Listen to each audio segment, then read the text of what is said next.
이렇게 만나 뵙게 되어 감사합니다. 네. 저는 캐나다 서쪽 밴쿠버에 근교에 있는 출류학이라고 하는 도시에 출류학 한인장로교회 장영훈 목사입니다. 미국을 아메리카를 갈 경우에 한국 인천에서 가장 가까운 도시는 시애틀도 아니고 LA도 아니고 밴쿠버입니다. 그래서 비행기가 위쪽으로 올라갔다가 내려가기 때문에 가장 가까운 도시가 밴쿠버죠. 근교에 제가 이제 담임을 하고 있습니다. 우리 자우분들에게 먼저 이렇게 인사합니다. 남자분들 이렇게 인사합니다. 당신은 참 멋지십니다.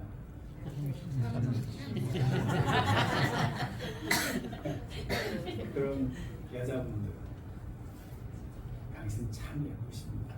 참 예쁘십니다. 혹시 목소리가 크군요. 자, 그러면 뭐 답이 있어야 될 거 아니에요. 남자분들, 여자분들 동일하게 이렇게 답합니다. 사람 볼 줄 아시네. 사람 볼 줄 아시네. 아무나 그렇게 보이지 않습니다.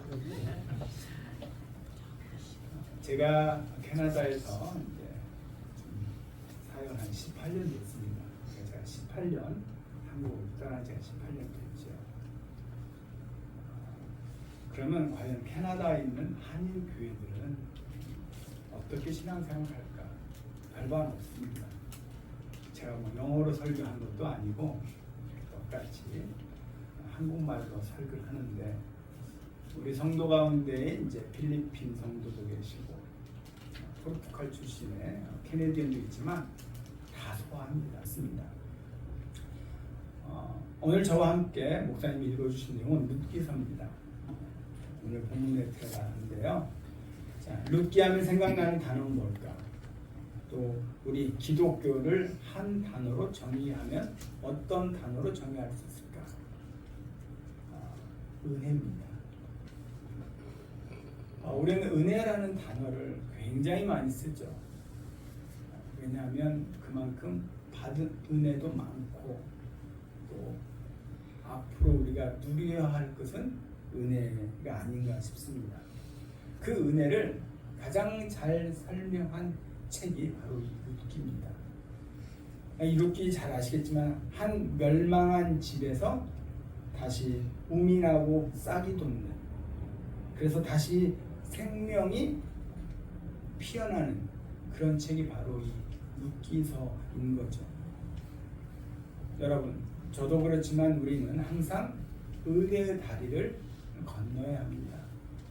그래서 은혜라고 하는 것을 체험하게 되면 우리 모두는 정말 하나님의 그 품 안에 떠날 수 없게 되는 거죠. 자, 그런데 바로 이 룻기서는 언제 기록이 되었는가 또 굉장히 중요한데, 이 시대적 배경에 앞서서 사사기 마지막 21장 25절을 한번 우리 슬라이드로 제가 준비했습니다. 네, 한번 같이 한번 읽어볼게요. 시작. 그때 이스라엘의 왕이 없어서 사람들이 각기 자기의 소견에 오른 대로 행하였더라. 이게 사사기를 한마디로 정의한 문구입니다. 당시에 이스라엘에게는 왕이라고 하는 제도가 없었어요. 그래서 이 사사기의 그 특징은 뭐냐면 이 절망적 역사를 뛰어넘어 앞으로 다시 오실 그 왕을 소망을 바라보게 되는 책이 바로 사사책입니다. 그래서 사사기는 앞으로 다시 오실 왕을 기다리게 하는, 소망을 두는 책인 거죠. 이게 사사기가 존재하는 중요한 영적인 책이 되는 거죠. 이 룻기는 그 시대적 배경에서 쓰여진 겁니다. 사사 시대는요, 짧게는 350년, 길게는 400년 동안 사사 시대를 맞이하게 되죠. 자, 그러면 왜 사사 시대를 맞이하게 됐는가? 이게 굉장히 중요하죠. 이제 모세가 지도자가 되어서 가나안을 들어갑니다. 그런데 하나님이 이렇게 명하시죠. 자, 가나안에 들어가거든 그 원주민들을 다 몰아내라. 그렇게 하나님이 명령을 하셨어요. 이게 진멸법입니다. 유대에는 진멸법이라고 하는 게 있어요. 우리가 잘 알고 있는 진멸법은 모조리 죽이는 겁니다. 남녀노소 짐승의 새끼도 한 마리도 남김없이 다 죽이는 게 진멸법이에요. 하나님 무자비하시다. 왜 죽이라고 하세요? 이것은 인본주의적인 시각으로 접근을 하게 되면 한두 끝도 없죠. 왜 하나님은 이것을 다 진멸하라고 했습니까? 아무튼 오늘 주제는 그 부분은 아니고요. 근데 쫓아내지 못합니다. 사실 쫓아내지 못한 게 아니라 문제가 안 쫓아내는 거예요. 이게 이스라엘의 가장 큰 문제가 되는 겁니다. 여러분들 쫓아내지 않는 것과 안 쫓아내는 것은 굉장히 차이가 있는 거죠. 그러다 보니 무슨 문제가 발생했어요? 읽은 대로 왕이 없으므로 각기 소견대로 행하게 된 겁니다. 쫓아내지 아니하니까 안 쫓아내 가지고 바로 이렇게 되는 거죠. 이 히브리인들 바로 이제 가나안에 들어갔어요. 가나안에 들어가서 적과 꿀이 흐르는 땅이라 들어갔습니다. 그런데 무슨 문제가 벌어집니까? 하나님이 목적하시고 애정하시고 약속하시고 인도하신 땅인데 뭐가 들었다 오늘? 흉년이 들어요. 여러분 이게 인생입니다. 예수를 믿고 나서 비단길 꽃가마 타고 갈 줄 알았는데 절대 그렇지 않아요. 더 험한 길, 더 울퉁불퉁한 길, 더 고생을 더 많이 합니다. 이게 뭐라고요? 인생이에요. 왜냐하면 예수님이 명하여 가라 하신 그 백길에도 뭐라 붙입니까? 풍랑이에요. 아니 심지어는요 예수님이 타고 가시는 배도 풍랑, 폭풍을 만납니다. 예수 믿는다고 병 안 걸리고 무병장수 하는 거 아니잖아요. 우리 인생들이 겪는 눈물, 고통, 수많은 사연들은 다 똑같이 겪습니다. 문제는 뭐예요? 흉년이 문제가 아니라 우리가 그것을 어떻게 대처하느냐가 중요한 거죠. 흉년이 왜 옵니까? 흉년이라고 하는 것은 어차피 우리는 아담의 범죄 이후에 이 타락된 세상에서 창조물이 다 피폐해지고 생명을 잃어버리고 타락을 했어요. 이지러진 이런 세상 속에 살 수밖에 없습니다. 그게 정상이라고 하는 거죠. 하나님이 약속한 땅이었어요. 가나안 땅이지만 흉년이 있습니다. 흉년 자체가 문제가 아니라 대처하는 성도의 자세가 무엇이냐가 중요한 거죠. 오늘 등장하는 인물이 엘리멜렉입니다.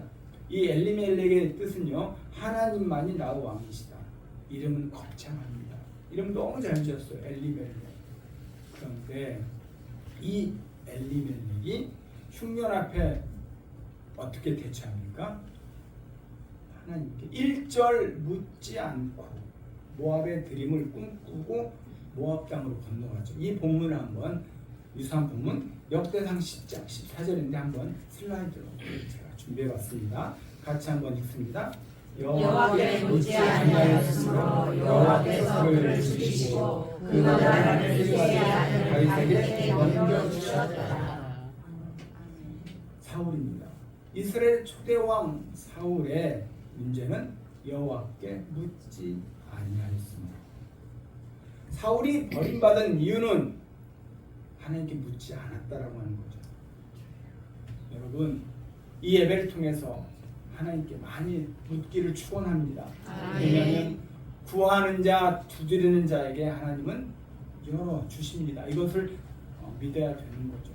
그러기 위해서는 많이 여쭤봐야 돼요. 그런데 사울도 그랬고 오늘 주인공인 엘리멜렉도 흉년 앞에 문제 앞에 전혀 묻지 않았다라고 하는 것이죠. 여러분, 하나님께 묻지 않는 인생은 어떻게 될까요? 바로 자기의 소견에 옳은 대로 행할 수밖에 없는 겁니다. 내가 결정하는 거죠. 내가 주인인 거죠. 하나님께 묻지 않는 태도는 뒤집어서 무슨 말이에요? 내 뜻대로 살겠습니다. 내가 결정하겠습니다. 그러는 거예요. 그런 인생에게는 어떤 일이 벌어질까요? 하나님께 묻지 않는 태도는 교만한 태도인 거죠. 여러분, 가장 겸손한 삶의 신앙의 태도는 묻는 자, 바로 기도하는 자입니다. 기도 없는 사람은요, 무서운 사람이에요. 가장 겸손할 수 있는 길은 기도하는 것입니다. 기도하지 않으면 바로 그게 교만인 거죠. 하나님은요, 자꾸 물으면 물을수록 대꾸해 주시고 두드리면 열어 주십니다. 왜? 여호와께서 내게 가까이 함이 있구나. 지금은 힘들고 어렵지만 여러분, 아기처럼 때를 쓰시고 또 자꾸 물으세요. 길을 걷다가도 물으시고, 장을 볼 때도 물으시고, 부부싸움 할 때도 물으시고, 묻는 게 은혜입니다. 근데 묻지 않고 어디를 갔어요? 묻지 아니하고 가는 곳은 모압입니다. 이 모압은 누굽니까? 모압이 누구예요? 이 모압은요, 소돔과 고모라가 불유황을 받죠. 이 모압 땅에서 이제 무슨 일이 벌어집니까? 창세기를 보면 조카 롯이 나오죠. 룻과 롯이 헷갈립니다. 아브라함의 조카 롯이 큰 부자가 되어서 아브라함과 나눕니다. 살림을. 그래서 먼저 조카인 롯이 결정을 하죠. 나는 여기가 좋사오니 그곳이 바로 소돔과 고모라 근처로 갑니다. 먼저 선점을 했어요.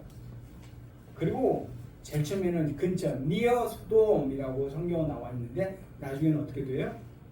아예 소돔과 고모라 땅으로 들어갑니다. 이게 인생이에요. 우리는 하나님의 유익을 쫓아야지 사람의 이익을 쫓으면 절대 안 됩니다. 처음에는 그러지 않았어요. 롯도 그냥 몇 년 있다가 살다가 옮겨야지. 그런데 결국은 그 안에까지 들어간 겁니다. 왜? 너무나 좋거든요, 거기가. 그래서 오늘 성경에 보면 여호와의 동산 같다라고 나왔어요. 마치 이 문명의 화려함. 왜냐하면 이 땅은 하나님이 주신 걸로 착각했다는 말이에요. 여호와의 동산 같다, 이게 하나님이 주신 것 같다라는 착각이에요. 착각은 패망의 선봉인 거죠. 그리고 나서 바로 이 롯이 두 딸을 통해서 생산해냈는데 바로 그 조상이 모압 그리고 암몬입니다.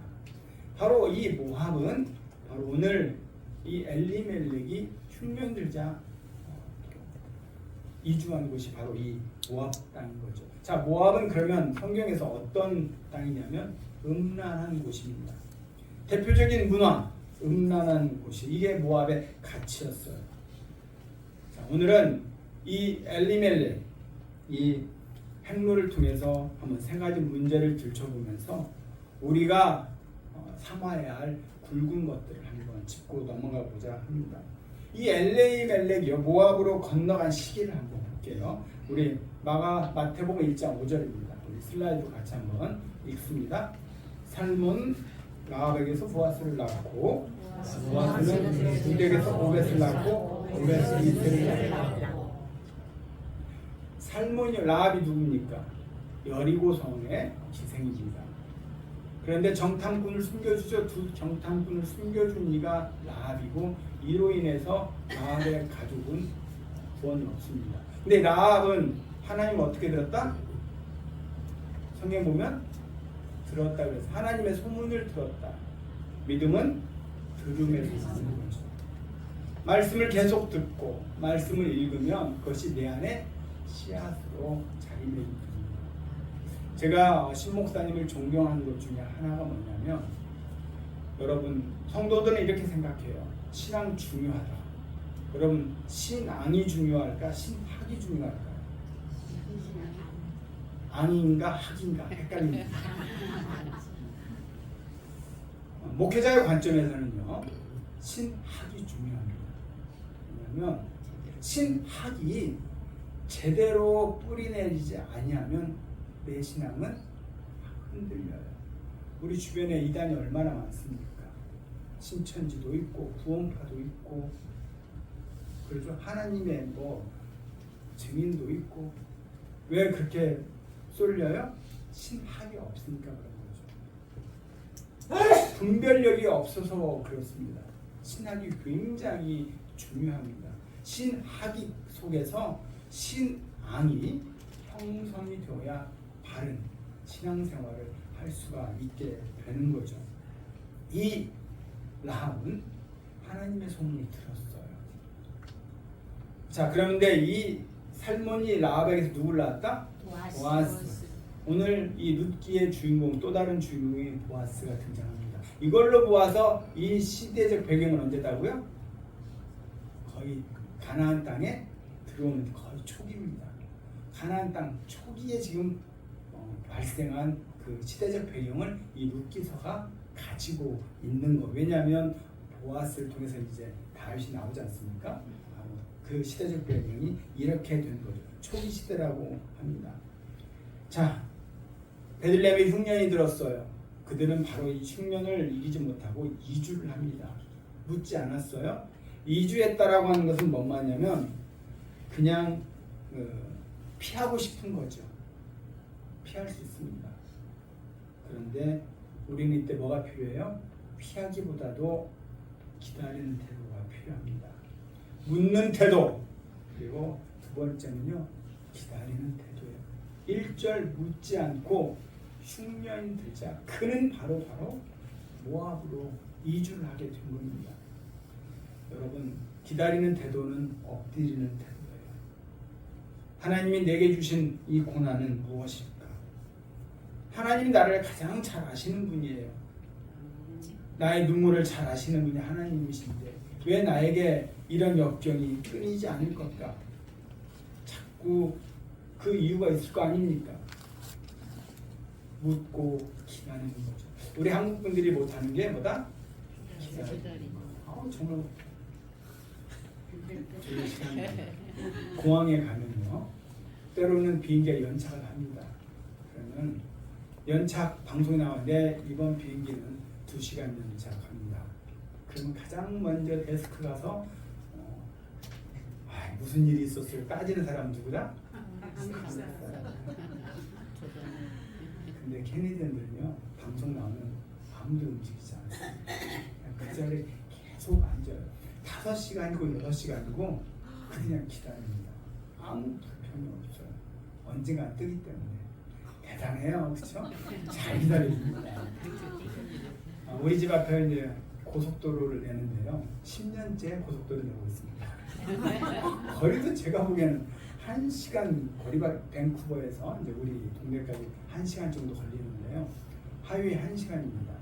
그런데 10년째 공사하고 있어요. 언제 끝날지. 제가 주님 오시는 그날이 끝나면 주구장창 기다리는 거예요. 참 잘 기다려요. 여러분, 기다리는 것이 굉장히 중요합니다. 우리 너무나 성급해요. 기다리지 못하고 기도 딱 마치고 10분을 못 기다립니다. 바로 움직이죠, 그렇죠? 기도는 왜 했는지 몰라요. 참 여러분, 많이 기다려주세요. 기다리면 반드시 하나님이 채워주십니다. 기다리는 마음이 매우 중요한 것 같아요. 자, 기다리는 건 어디서 나온다?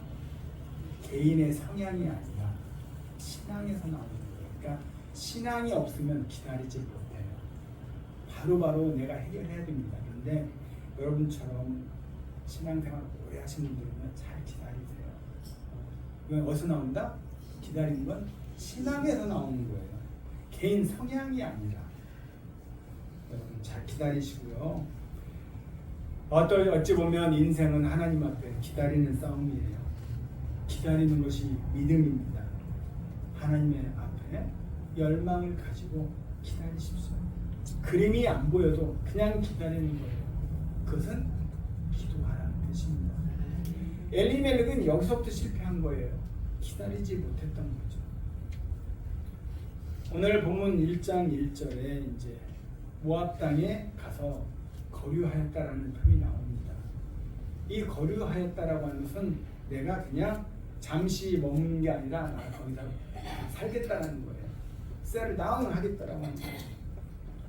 이 엘리멜렉도 처음에는 그러지 않았을 거예요. 잠시 있다가 와야지.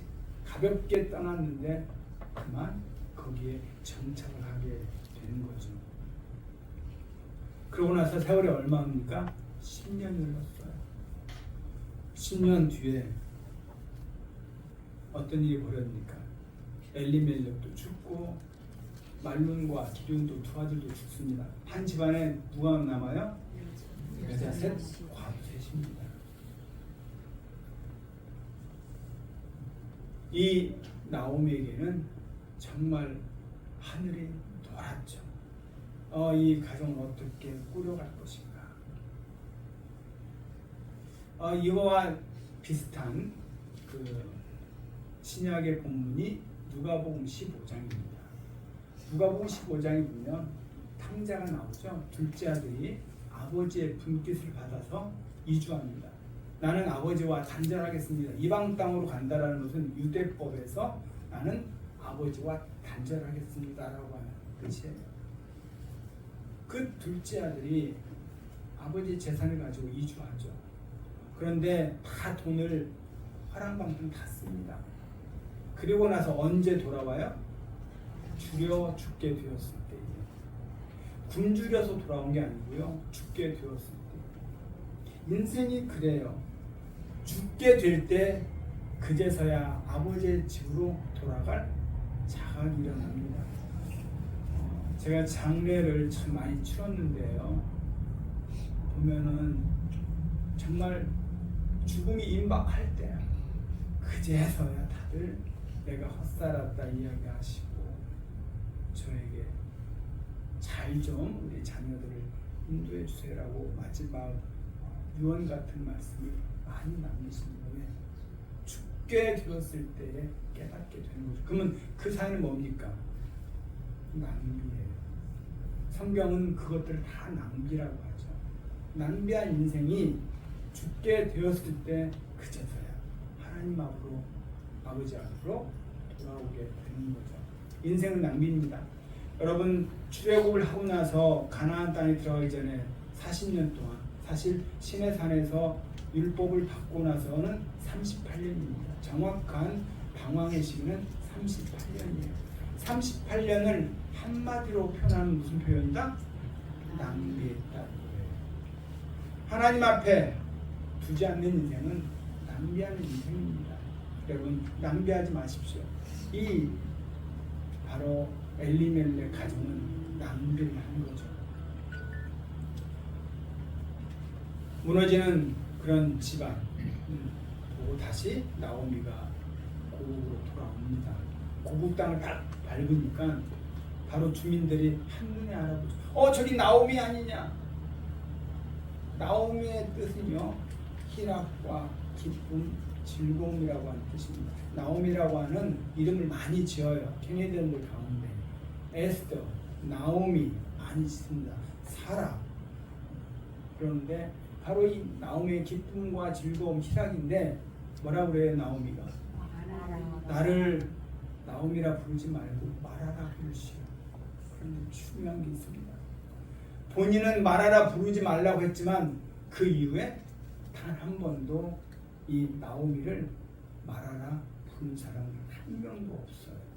성경에 나오미를 마라라 부른 안 나옵니다. 즉 나는 마라라고 생각할지 몰라요. 마라 쓰다라는 거예요. 비러 쓰다라고 하는 내 인생 쓰다 나는 그렇게 느낄지 몰라도 하나님은 그렇게 생각하지 않습니다. 내 인생 왜 이렇게 힘들까? 왜 이렇게 어려울까? 그러나 하나님 생각은요 내 인생 쓰지 않아. 그렇게 말해줍니다. 자 그러면 결론이에요. 왜 이 가정을 무너뜨렸을까 하는 엘리멜렉 가정을. 여러분 아까 목사님도 말씀하셨지만 새로 지으려면 어떻게 돼요? 부셔야 합니다. 무너져야 돼요. 그래야 새 집을 지을 수가 있어요. 이게 무너지지 않으면 절대 새 집은 지을 수가 없기 때문입니다. 가나안 들어와서 원주민들 다 쫓아내라. 진명법을 하신 것은 다 무너뜨리라는 거예요. 백지 상태에서 다시 세워나가라는 하나님의 뜻이 있는 거죠. 그런데 이스라엘은요, 다 쫓아내지 않았어요. 나중에 그것이 큰 발목을 잡게 되는 거죠. 이것들을, 내가 잡고 있는 것들을 놓아야 다시 우리는 은혜의 다리를 건널 수 있기 때문입니다. 이 가정에 그들이 붙들고 있는 것을 하나님이 놓게 하시려고 이 어려움을 주신 거죠. 여러분, 우리가 인생을 살면서 또 이 엘리멜렉과 같은 어려움을 겪을 수 있습니다. 저도 한 번에 세 가지 쓰나미를 제가 받았어요. 우리 가정이 캐나다에 살면서. 그럼에도 불구하고 참 하나님이 먹여주시고 입혀주시고 또 오늘 이 자리에서 또 다시 말씀을 전할 수 있지 않았나 생각해 봅니다. 여러분, 지금 씁니다, 인생이. 그러나 쓰다라고 생각할지라도 하나님은 달게 하시는 분이세요. 그 인생을 이렇게 바꾸어 주십니다. 많이 물으시고 또 많이 기다리시고 기도하시면 쓴 인생 달게 만들어 주십니다. 이 신앙 안에서 기다리는 나오미를 보시면서 여러분 날마다 승리할 수 있기를 주의 이름으로 축원합니다. 아멘. 좋으신 하나님, 인생은 고난의 연속입니다. 이게 정상입니다. 세례받고 믿음 생활하면은 꽃가마 타고 비단길 갈 줄 알았는데 오히려 더 힘듭니다. 하지만 그 속에서 우리는 주님의 은혜를 만날 수 있습니다. 주님의 은혜보다 더 귀한 건 없습니다. 억만금을 주어도 하나님의 은혜와 바꿀 수가 없습니다. 그 은혜의 다리를 건너기 위해서 오늘 더 하나님께 묻고 더 기다리고 그리고 내가 완전히 하나님 앞에 바로 서는 그날까지 겸손한 마음으로 은혜의 다리를 건널 수 있는 저희들 되게 하옵소서. 아멘. 예수 그리스도 이름으로 기도하옵나이다. 아멘.